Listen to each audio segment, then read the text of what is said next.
আমাদের এই জীবনটা তো সাতের ঘরের নামতা। কয়ের ঘরের নামতা? সাতের ঘরের নামতা। ছোটবেলায় নামতা পড়ছেন না? 7 একে 7, শৈশবের শুরু। 7 দুগুণী 14, কিশোর যৌবন শুরু। 3 7 21, যুবক বিয়ের বয়স শুরু।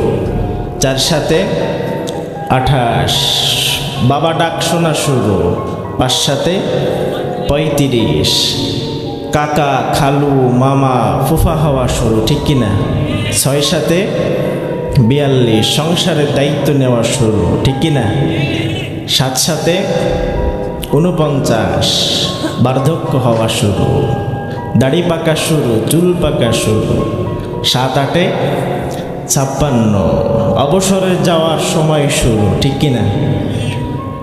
এরপরে 7 9 63, 7 9 63, এইবার দাদা ডাক শোনা শুরু। দাদা হয়ে গেলেন। 7 10 70, এইবার যাওয়ার পালা শুরু, ঠিক কিনা? তো আমাদের জীবনটা তো কতর ঘরের নামতা? আরো জোরে বলেন, কতর ঘরের নামতা মিয়া? সাতের ঘরের নামতা। এর উপরে বাঁচে এমন মানুষ খুবই কম আছে, ঠিক কিনা?